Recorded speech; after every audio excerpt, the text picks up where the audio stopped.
Hello everyone, we got some big news for you today, so let's start out with some local news. The planned renovation for the Forest Park Middle School in Franklin is slowly but surely making progress.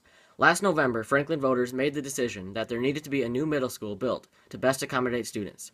The past referendum stated that the new middle school would now assist 6th graders, along with 7th and 8th graders.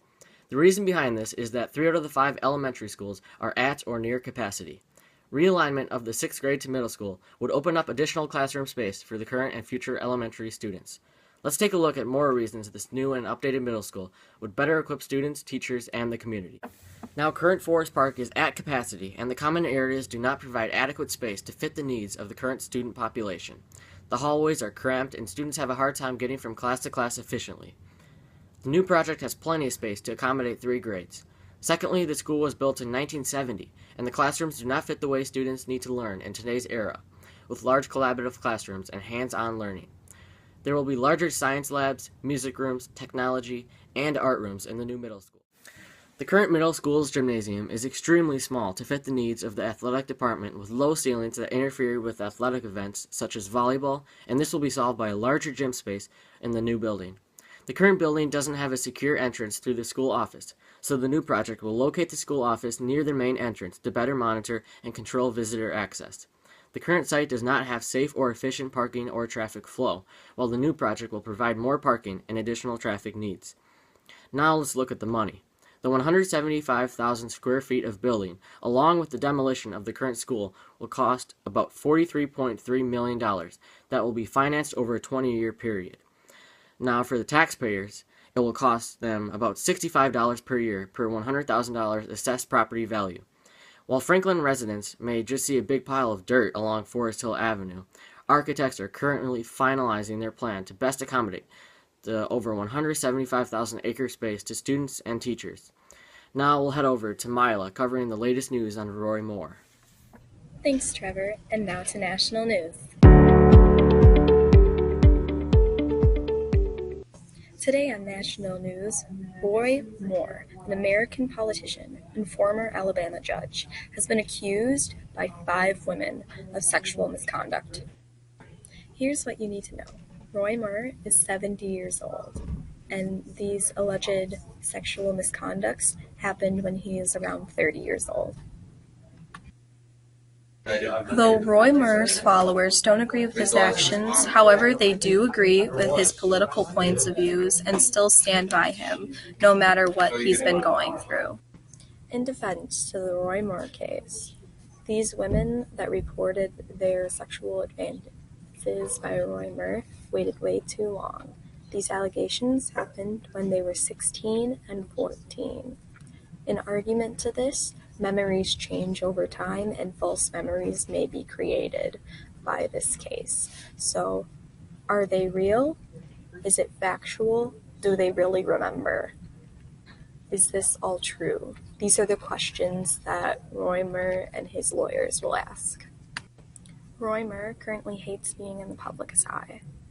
All these allegations and accusations is making him look bad. But is that what all politicians care about? Looking bad? He is suing one of the paper companies. He is also trying to get all of these accusations out of the way. Do people of power have a leadway? Do they get sexual crimes excused? Are they invincible? Those are questions lots of people may ask. Thank you for listening, and on to Josh with our international news. Back around June, President Trump had announced that he would reverse former President Barack Obama's Cuba deal.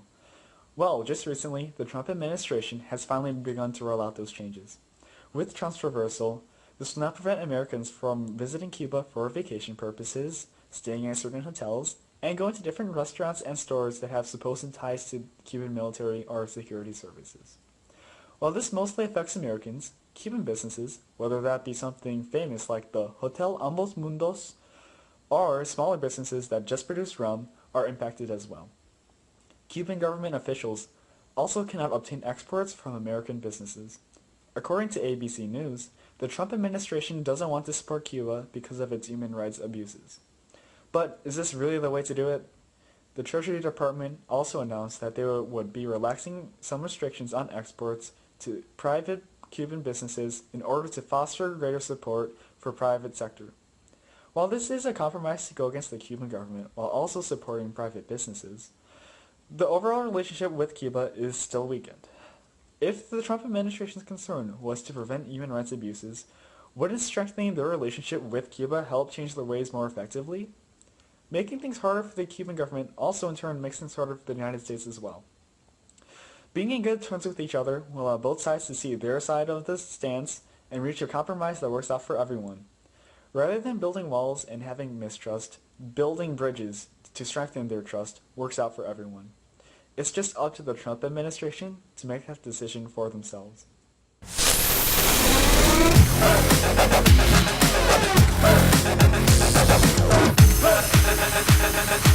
The nacho cheese snack for the bold. Doritos loaded. Get them at 7-Eleven and only at 7-Eleven. Now, here's Trevor with the weather. Well, Josh, we got some pretty good weather outside right now, so let's head out to our live weather cam outside of Franklin High School. And as you can see, pretty clear skies with a couple visible clouds here and there. Current temperature hovering around 24 with wind gusts up to 15 miles per hour from the southeast. Let's take a look at our 7-day forecast, why don't we? And rest of the week looking pretty dull, nothing much too exciting. Highs in the mid to low 40s with the exception of Friday where a small warm front will be passing along, raising those temperatures. Don't expect too much precipitation though in our area.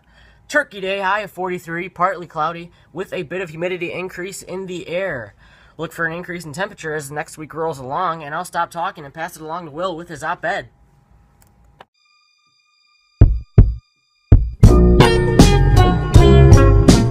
According to Save the Internet, an internet advocacy group, net neutrality means an internet that enables and protects free speech.